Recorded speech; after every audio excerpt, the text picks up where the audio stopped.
Hey folks, so today we welcome Alex Benay, Chief Information Officer at the Government of Canada, Associate Deputy Minister, and also the author of a new book, Government Digital. Alex has a long history of work in both the public and private sectors, and he's currently leading the digital transformation of Canada's government. Welcome, Alex. Thanks for having me. So, I thought we'd just get right into it. It's holiday season, we don't have time to mess around. So, the Office of the CIO. Alex, I was wondering if you could talk to our listeners about the role of your office and more about the federal stakeholders who matter when it comes to AI. Yeah, so the Office of the CIO is responsible for policies and anything digital, service, technology related for the Government of Canada, privacy, access to information. So policies, overall architectural management, which is something fairly new over the last year, where we've created an architecture review board for government to make sure that we don't do the same thing 45 times over, which we still do because it is the biggest operation in the country, so it's not small. Technology, it's about 17,000 computer systems people, 4,000 or 5,000 data information management people. Add the privacy community in there, and you're quickly escalating to like 25,000 people that work in what could be defined a digital space. We spend about $6 billion a year on people and systems, from our infrastructure to training to hiring to software development and application purchasing. So we're responsible for all of those things. We're also responsible for project oversight, and of late, obviously, there's been quite a few glaring failures, so that function has really been beefed up. And also responsible, I guess, in the context of stakeholders, that means we'll work with vendors across the country and the world. There will be advocacy groups on the access to information side or the privacy side, which want to see both increase to release of data and at the same time protection of privacy. So it's an interesting conversation to have.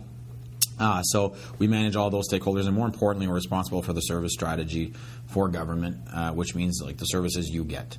And that in itself is a big opportunity because, for the last 151 years, we've been imposing maybe an industrial age service model and not necessarily taking advantage of a digital sort of world that we have available to us. So we're responsible for all that, responsible for overseeing the community and the guidelines and the policies and the standards and all of that to kind of direct the 17 to 25,000 people and the spend that we do.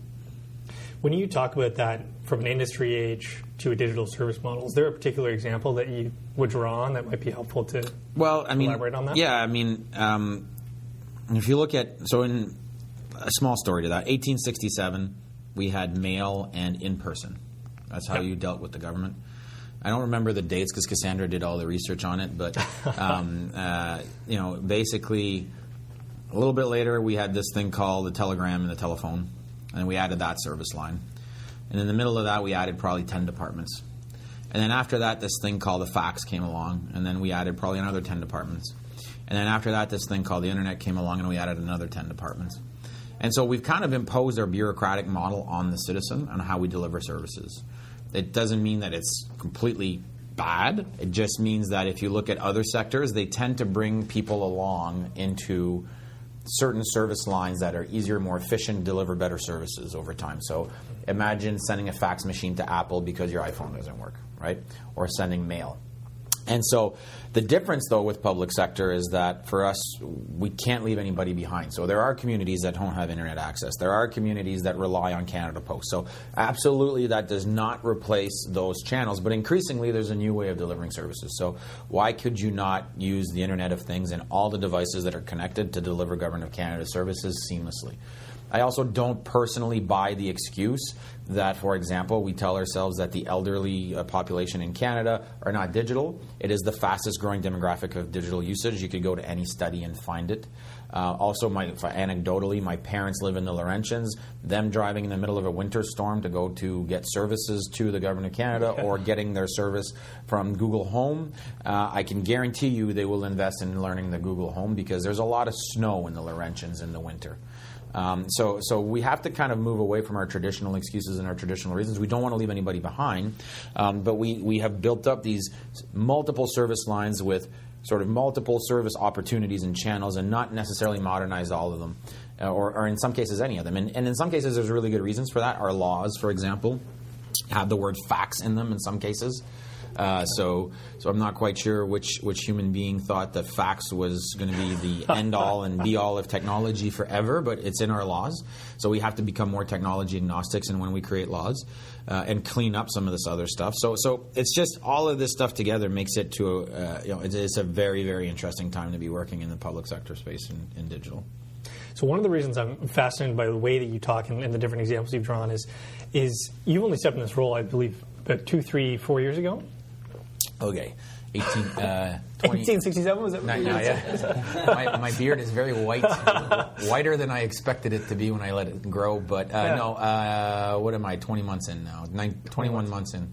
Yeah. Though, perhaps from a relatively informed outsider, I've seen so many changes be profiled and documented, and I think that's so fascinating that you've taken this very, very different new approach to looking at government services. And obviously this digital transformation more broadly in society, it's been going on for a while, but it seems like government, maybe only the last couple of years, really seems to be catching up. And I'd like to give you a compliment, and I think you've had a huge part in that. Thank you. One of the things I wanted to ask you about was, before we dive deeper into the issues, is just about your background. Well, you've got a bit of a multi-sector background. I know you spent time, I believe, over 5 years at OpenText. Yep. It was OpenText, and then also at Heritage Canada, and across a number of different agencies and corporations. I was wondering if you could tell us a bit more about your story, and also why you jumped back in the public sector. Whoa, that's a question. That's a big question. So I'll give you the path, and I was lucky and fortunate to be acting director general in government around 27, and the system told me that I had to do my time and cool my jets, and so I don't particularly take well to that. So I left and went to OpenText for 5 years, where I got to work directly with the chairman of the company, and Tom Jenkins, who's a good friend of mine, and showed me the ropes on how to work in the private sector globally and in Canada. Got called by a recruiter for the museum role, and I was like, well, I've always wanted to be a CEO, so check it out. Did not anticipate one of our 3 museums to close and have to run $300 million of infrastructure projects. But that was also a learning curve. And 2 things, and then this role when I was approached to possibly take on this role, but there's 2 things that are striking. Every time you change sector, so I've done public, private, and crown, every time people want to lobotomize you and tell you why, well, in private sector we don't do it this way because government is silly. And then you go into government, you say, well, all your private sector experience, really, this is how we do it in government, and then the crown was somewhere in the middle.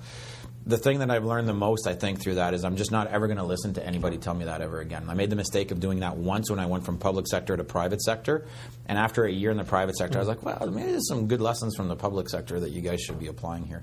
But I made the mistake of being influenced. And so it's not that I don't listen, it's that unless you've worked in multiple sectors like I have, it's hard for me to have a conversation with you. Yep. Because if you've only ever worked in one sector, then you will only ever have that lens. And where I've been accused of having an eclectic background, let's say it's in the papers when I took over the museum. I think it was meant to be an insult, and I think I took it as an insult initially. But now that I look back on it, with all the digital work we're doing, that eclectic background is a huge advantage. And anybody that doesn't have it, and it doesn't need to be as varied as museums to tech sector to government. I get that that's maybe a bit much, but diversity of your background is so important. And so, because if not, especially if you're in government, so because you're designing policies for citizens, and maybe you've never worked outside of government, that's an interesting approach. Actually, it's like you would be at Apple designing a product with, only with no users. Right? So we're getting better at engaging users. The Canadian Digital Services there, we're seeing some of our Veterans Affairs services being designed with users, and we're getting better at regaining empathy. But it's not an easy thing when it takes us so long to accomplish certain things according to the traditional excuses, and we're proving that that's not accurate either. So why government? Because it's more fun, it's more impactful, and the challenges are bigger. There is nothing that has this scale in the country, period. There's no private sector company. I always laugh when I get mocked by my private sector CIO colleagues. They're like, why are you doing this? Like, we make 100 times more than you with 100 times less headache. And I go, yeah, but like the stuff we work on is amazing. Like responsible artificial intelligence for the country, right? Like modernizing services of like the biggest service provider that is Employment Social Development Canada is an amazing challenge, right? Like all of these things are so cool, and you just don't have that impact in the private sector. That's awesome. I mean, I much earlier in my career, but I'm definitely trying to aspire towards something similar. I think that I can see that allows you to have different lenses. It makes a lot of sense. I know I personally read an article, maybe this is interesting for the listeners, but it's called Triple Strength Leadership. It was Harvard Business Review a few years ago. It changed my life when I read it because it was profiling over 150 cross-sector leaders from around the world. And it was looking at, well, even if they didn't necessarily work themselves and have experience in multiple sectors, they looked at it through multiple lenses, and they interacted with different sectors, and it allowed them to solve otherwise seen as intractable problems. So it's an interesting and useful framework, a lot of case studies for someone like Alex and someone who's worked on a lot of different issues. But I would say almost there is one thing, which is you do sort of have an intellectual thread. I mean, it is sort of the intersection of government and technology. I'd like to think there is at least some form of thread that holds it all together. If not, oh man. Anyway, sorry. That was one of the things that the article identified about a lot of the cross-sector leaders is that even if things seem eclectic, that there was some sort of guiding force there. So. I want to dive into some of the issues, but slightly before that, as we're going to talk about AI, and the podcast is focused on AI, AI and our ability to get into it is based on our basically having lots of data, effective data. And one of the issues that we have come across is a lot of data is bad. A lot of data can be very fragmented. So the official question is, data fragmentation is a big issue, especially with large organizations, especially government. It could be spread across thousands of different separate databases, silos. It's difficult for me to even imagine the complexity of this issue at the federal level in one department, let alone tons of them. So I'm wondering how you've even begun to manage, consolidate, unfragment data in such a huge ecosystem. Yeah, I mean, we're going to have to answer this question in like unsexy terms, I guess, if Excellent. I could call it that. But let's start with the foundational layer. We did a study. So a few things. We're very good at replicating and duplicating and triplicating databases of content everywhere within departments and institutions, let alone across 43 departments of the Government of Canada. So in some cases, there are laws that says that you cannot share within an institution. So you can imagine what it's like to share across an institution. So I'm going to answer your question from a service lens perspective because I always try to go back to service to Canadians. We offer a lot of services, but not as much as provinces or municipalities, right? So we have Veterans Affairs, maybe some business services, CRA, and we have Employment Social Development Canada, Employment Insurance, OAS, stuff like that. So maybe 5 core service departments, maybe let's say 11 at most. We did a study of the 11, and there's 187 pieces of legislation that would have to change to permit data sharing. Wow. Right? And it's not sharing. Is there a source of the truth, and can people tap into that source of the truth? It's not a copy-paste of data. If you look at what Estonia's done, it is one core network on blockchain that has one version of the truth. They have legislation that says you must tell us once only, and if another department asks you a second time, it's in law that they can't. So they've done the polar opposite of what we've done. And the result of that has been single instances of truth, much better cyber security mechanisms around it, much, like significantly better privacy. A citizen in Estonia can log in with their digital ID into their own personal portal and see what government department has touched their data when. And if the department can't give an answer, people lose their jobs. Wow. Right? So it's actually way more private than anything we've ever had. The citizen has regained control of their data over there. So I could not say that we have these things in Canada yet. So we're working on that. So to your point on fragmentation, it's baked in law. It's baked in service approaches. And our policies, reflect those laws. So we have to update sort of the foundational element of that. So we're looking at that. The other part that, for me, I have a hard time with when we talk about automation, we're having a lot of fears around responsible AI, not just in Ottawa, but frankly in most of the countries around the world that worry about this. And I may get in trouble for saying this, but I think part of the reasons why we're so fearful about it is because it's automating the worst in us and bias that already exists. And it already exists in the data. So you look at Amazon's recruiting tools, did not hire executive women because the data didn't have a lot of executive women in the pool of existing hires.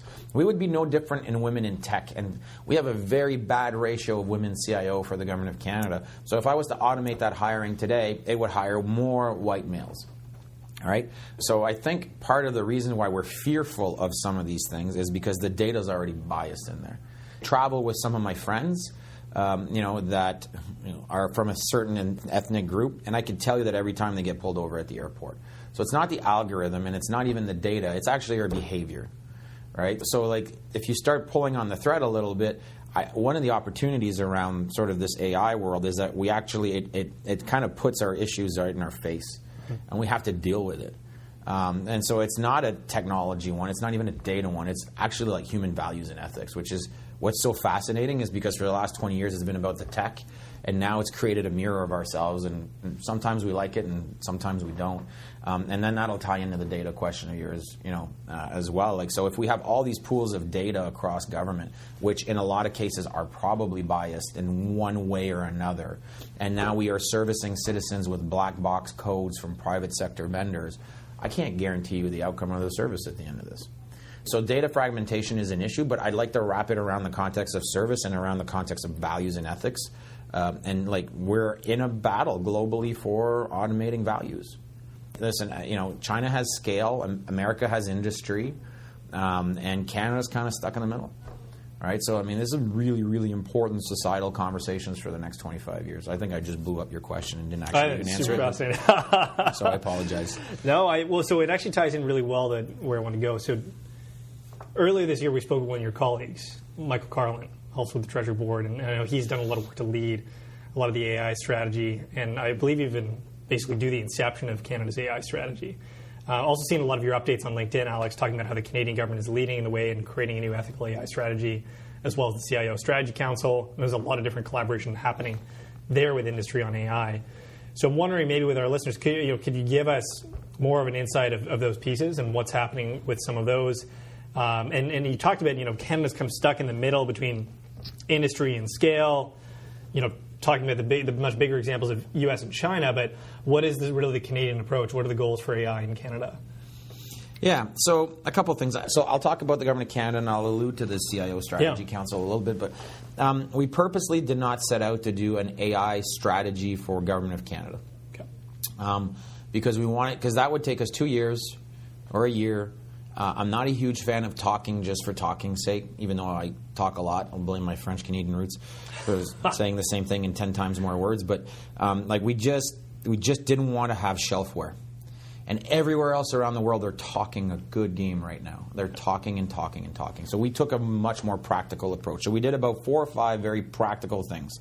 The first one is we issued an RFP where there will be multiple dozens of vendors that are now qualified to provide automation, AI, machine learning, deep learning services to the Government of Canada and how it conducts its internal operations and provides its services. Like multiple dozens of vendors will be on this thing. So the toolkit will be available. We then set out to work with the Canada School of Public Service, the Digital Campus, to launch training on the data side and on algorithms to public servants, ranging from if you're an executive that doesn't need to have your fingers on the keyboard but at least understand the policy lens of it, all the way to our computer systems people and sort of how to make sure that instead of giving money to staff augmentation firms in the country, we actually train our people to do the job. Right? So that's the second piece, was the people and the training. We then put rules frameworks around this. So we will be issuing in January a directive from Treasury Board Secretariat to all the departments saying, these are your guardrails for responsible automation. And in there is a tool called an algorithmic impact assessment tool, which is a series of about 60 questions that a department must fill out before they start their AI project. And that'll identify levels of risk, because if it's a chat bot with the National Capital Commission telling you that the skating rink is open and it's wrong, lower risk. But if you're automating your borders and your immigration decisions, like obviously much higher risk. And let's face it, the deputy ministers in town, myself included, we're not experts in this stuff. And the goal here is to give you a lens on risk so that people can start managing the risk and make a human decision before automation happens on how we're going to intervene and make sure that the data is not biased, that we've considered privacy, for example, and how we do our automation. All that is in this algorithmic impact assessment tool. It was developed completely in the open by Michael as of January 2018. It was on Google Docs, on GitHub. Ironically, a couple countries just kind of took it as is and started using it before we even consider it finished, which is really good because they're going to contribute to the body of knowledge, and it challenges our definition of final policy direction in an industrial age versus a digital one, which is we need to keep evolving all the time. So, and then the last thing we've done that's fairly practical is we're working with Cognitive Scale, a group out of the United States. Manoj is its founder, Manoj Saxena, who is one of the co-founders of IBM Watson, and to develop an algorithm, an ethical switch, where the algorithm will evaluate the algorithm. If anything is wonky on the ethical side of things based on pre-described rules, we will either stop it or identify it and correct it. So not a strategy, but very practical things. The tools, people, the rules framework, and even some form of automated audit function. So again, I'm not trying to knock what other countries are doing. We're all sharing with each other. We're all learning. Our approach has been to be very practical and very operational, because 3 Python developers in this space is more, right now, could do more damage than a really good policy or a really good strategy. And so what we're trying to do is find the common middle ground, because that is one of the key problems in public sector around the world. A lot of public sectors still see tech as a back office function. And every other industry in the world has blended tech and strategy together for 10 years now, and government still often sees it as a back office function. IT versus digital. Right? And or even digital and IT versus strategy and policy. Yeah. And so those two worlds have to mesh much, much sooner in government. So we've been trying to make it a very practical approach to make sure that happens. Whether it succeeds or not, time will tell, but that's at least been the approach. I mean, I think it makes a lot of sense from the outset about hearing about it, because it's such a nascent field right now. I mean, everyone's trying to figure out this AI thing. It's like, well, what if we can do a few things that will at least add value to government, to industry, to make sure that we're all on the same page? And that, particularly the automated audit, I hadn't heard about that from your work or your post before, so that's particularly very, very interesting. And we've also seen, we've seen so many people in industry and in government already running into challenges around this. I mean, for example, like around data gathering recently, I mean, it's not quite AI, but StatsCan got quite a bit of flack around sort of anonymized. They wanted to get anonymized banking data in order to approve service delivery. Have to put that out to disqualify any misinformation out there. But it was anonymized, but they still had a lot of flack, and I believe have delayed that approach. Or even, sort of government public-private partnerships recently with Sidewalk Labs. We've seen a lot of citizen-driven questions about, well, where is that data going to be held? Who's going to own it? Wondering about what lessons you think that government's learning from experiences like StatsCan and Sidewalk Labs, and what we can do. Well, so a few things. I'll start by saying the social license we think we have, we may not always have. So I'll go back to the industrial age versus digital age comparison. In an industrial age, we operated a certain way, and that was okay because the conditions of the time were such that it didn't change as rapidly as the level and the pace of change that we're seeing in the last decade. Which means that the social license that you take for granted in industrial age may have changed 3 times over in a decade in a digital age. So there's something to be said there about revising your laws sooner, revising your policy framework sooner, your communication strategy sooner. The countries that are winning, so to speak, in brackets at digital are the smaller ones. Israel, Estonia, Singapore, right? Even South Korea to a certain extent. They're not small, but they're adjusting faster. And we're not necessarily always adjusting in Canada. And I think if you look at Facebook, Cambridge Analytica, I think that was a trigger. There's a lot of privacy concerns. I think this morning there was another article in the New York Times about how Facebook basically gave access to your Facebook Messenger to 100, 150 companies. Don't quote me on the number. So the privacy thing is now coming very much into the fold. And this is where I get back to the values conversation as a country. We're not Estonia. We don't have sort of post-communist culture with us, and they grew up a certain way over there, and we grew up a certain way over here. And so not having a constant dialogue with citizens and being super transparent to adjust the social license and not take it for granted is increasingly important. And I'm not saying StatsCan did or did not do that. I'm not saying Sidewalk Labs did or did not do that. But if you are not radical in your transparency and having a real dialogue, you will get this pushback, whether people are right or people are wrong, whether you are right or you are wrong. And so the transparency is very important. The other part of this lens is we may have an outdated view of privacy as well as a country. Now, I'm not commenting as government. This is just Alex Benay. Because just to be clear, but we willingly give our data to Google and Facebook. Yes. And we know we're doing it. Yeah. And then we act shocked when they commercialize it, which is, it's a little bit silly of an approach, right? But we have such a reticence to give that less data to the government of Canada to deliver a service. It is a very sort of, and it's not that that reaction is wrong by citizens or the media, it's just that we have to at least be aware of it and figure out the conversation and the dialogue. So if you're not working in the open fully on this stuff, if it's not planned a year ahead and you're not communicating and you can point back to communications, and if it's fake, and I'm not accusing CIO Labs of fake communication, but if people do not feel they're getting real answers, you will get a reaction. Mm-hmm. And the interesting part of this reaction is people that are reacting have availability of the same platforms than anybody else, and except they have the power of the masses on their side. So a little bit of irony that they're using the platforms that own the data to, anyways. But that aside, they can use those. Yeah, it is this sort of weird cyclical thing we got going on. But I think it's important for governments around the world that are still in the same spot as Canada, and there's a lot of them. The UK, New Zealand, Australia, we're all kind of in the same values boat, and it's an interesting sort of evolution for us, right? So CIO Labs, Statistics Canada, I just really think it comes down to communications, values discussions, openness. And really questioning ourselves as to are we really that in tune with Canadian population at this point? Yeah, I love how you focus that conversation on the impact and I guess the enhanced responsibility of social license in the modern age. The other article that I want to share with listeners that I read in regards to what you said in terms of Facebook, it's like, well, you have a free service and you can use it fully. What that means is you are the product of that service. There's a great article that's out there that goes very deep into that. And I agree with you that folks maybe should not be surprised when these things continue to come up. That being said, I think some regulation there or some inhibitors on them is probably long overdue.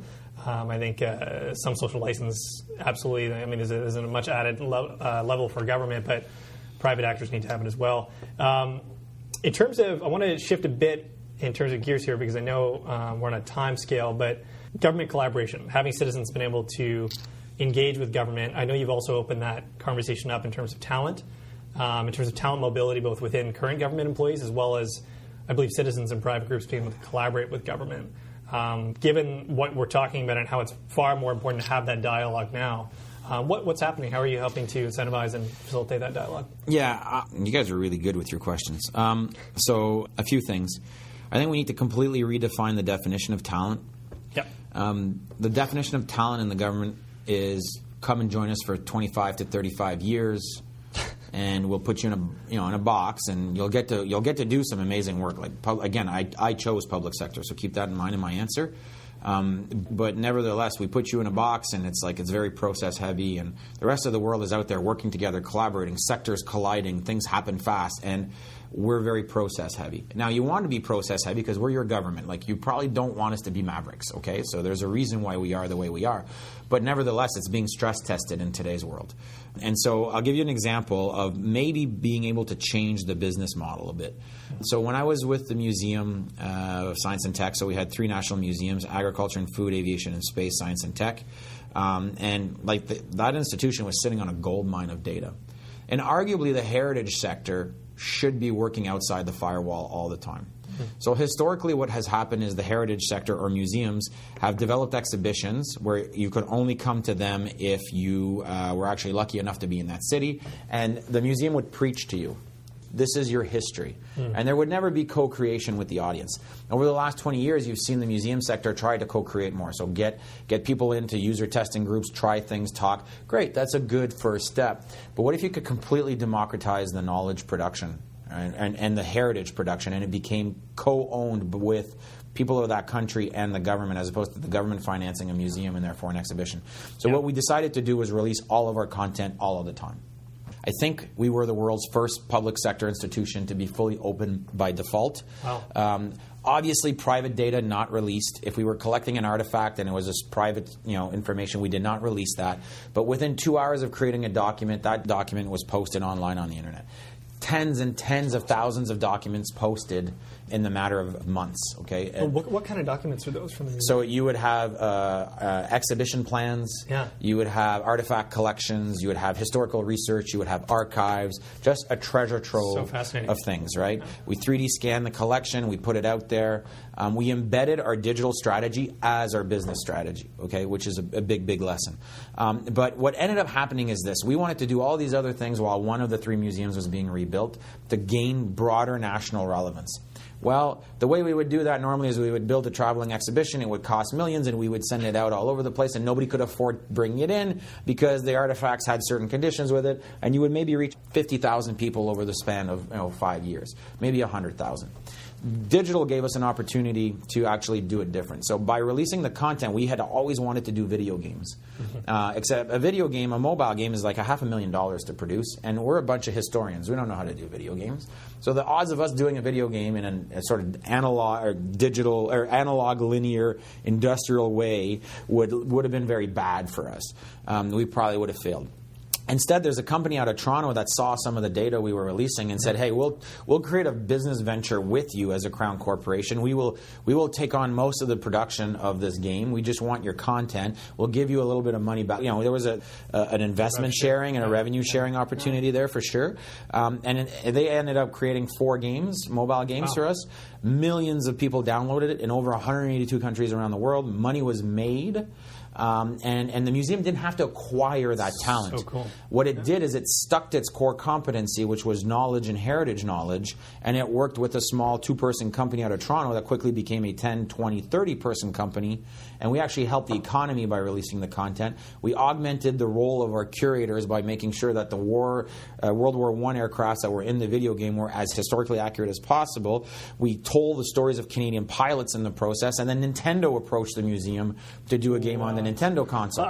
Right? Awesome. So the lesson there is release the data, empower your staff to work with stakeholders, get them out of their boxes, right? Make sure you give them air covered in case something happens.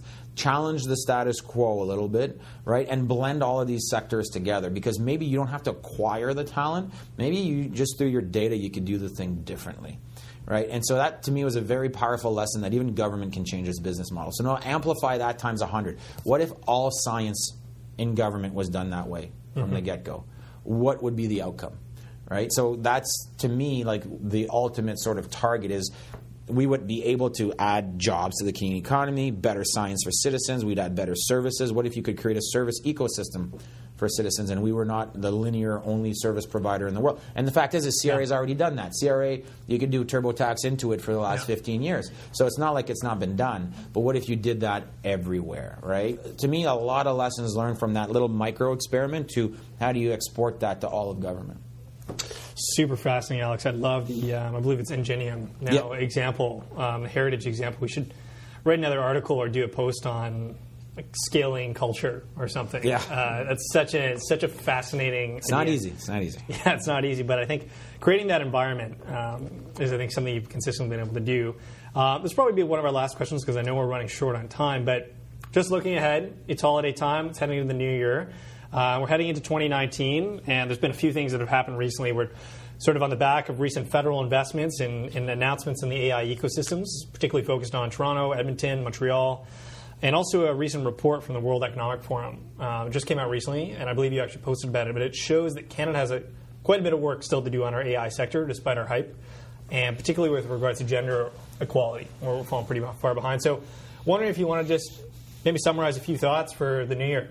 And what are some challenges, opportunities in AI for Canada heading into 2019? Yeah, I think 2019 is the year, at least from a service delivery perspective. As I mentioned earlier, we're going to have tools, policy direction, enablement of our community. Like, I'm really hoping we embrace automation, not as a job replacement thing, but like there's a lot of repetitive tasks that aren't being done or being done by humans, and we can enrich their jobs as public servants. So I'm hoping that the work we spent doing in the past year on really practical things turns into benefits to citizens next year on one end. On the other end, to your point earlier, there's a lot of work still to do. Like if we think we're investing heavily in AI, so is the United States, so is China, so is the UK, so is France, so is Brazil, so is everyone else, right? So, I mean, sometimes it's easier to create a bubble for ourselves. Like, we should not forget that these other countries are realizing the exact same things we're realizing. So, that being said, is we're working very closely with a lot of them.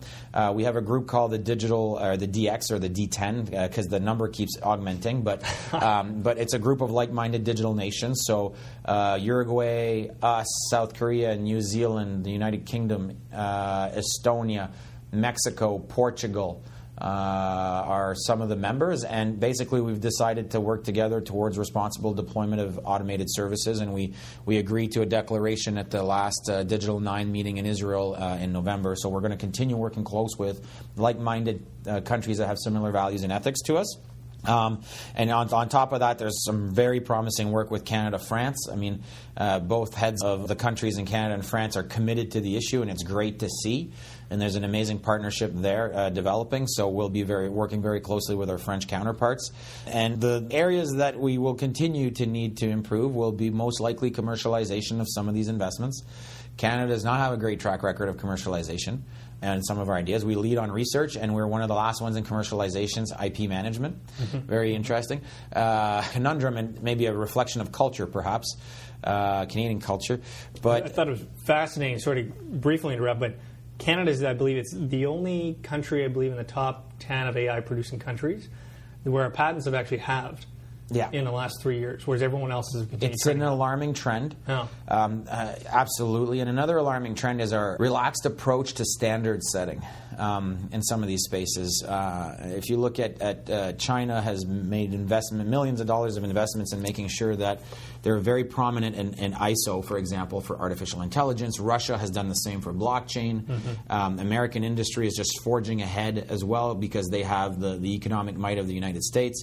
And we tend to get things done to us. So I'm thinking, for example, GDPR, Canadian industry had to react to that. None of these things are bad, but what we need to start realizing as a country, and hopefully it starts in 2019, is that we have a standard-setting body in the Standard Council of Canada, the CIO Strategy Council that Jim Balsillie and I co-founded with about 30 other member government, industry, municipal members as well, is working with the Standards Council of Canada to start at least trying to set a framework for ourselves in the country around some of these standards, because other countries have been doing it very well, and then they take these standards to ISO, and their countries' industries have a leg up on everyone else's. And so we're talking about not a battle of values, but like, if we're going to start automation and things are going to go very quickly, we need to make sure that Canada's values are represented in there. And that is all about inclusivity. To your point on, we do not have enough women in this space, and we need to be actively hiring more women.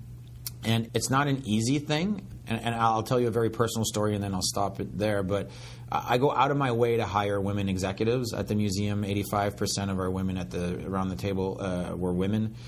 Here on this floor within the office of the CIO, we're about 300. I would say well over 50% are women. So I don't understand when we say that it's hard to find women in technology, because I have never seen that. I think our inherent bias is in the way. And so I would challenge the country to do better, because you can do better. But it's interesting because I get a lot of flack for doing it that way. I get told that I prefer hiring women over men, and in my mind I'm thinking, well, it's just parity. So we have to continuously challenge ourselves to do better on that front, and challenge the norm and the status quo. And especially in a field like AI, if we're going to automate values, we can't automate a single gender, for example, right? Or a single sort of ethnic background. So the force that Canada can bring to the table is our values, is our inclusivity, is our diversity, is our multilingualism. Like, all of these things are amazing values in an AI space, and we just have to, frankly, fight a little bit harder for this stuff, both at home and abroad. Alex, I admire your tenacity. Folks, if we're going to take away anything from today's podcast, it's the challenges ahead. Challenge everything, in fact, and also represent Canada and what we have. Alex, thanks so much for joining us on the podcast today. For everyone listening, this has been a great past year. It's been such a great journey to embark on the Ask AI podcast. We've interviewed everyone from Alex Benay today here, to his colleague Michael Carlin, to the chief AI scientist at Microsoft, Catherine Hume, VP at Integrate AI. There's a lot of great episodes. We're going to post a recap post to this episode, as well as highlighting the past year and how much we've been able to do. If you haven't already, be sure to follow Alex Benay on LinkedIn. He is a prolific poster and often directly shares exactly what's happening in government. And it's a great way to stay tuned and to collaborate. If you haven't followed the Ask AI podcast yet, you can find us on Twitter at askai.org, or check out our website, which is also askai.org. Thanks so much, everyone, and happy holidays.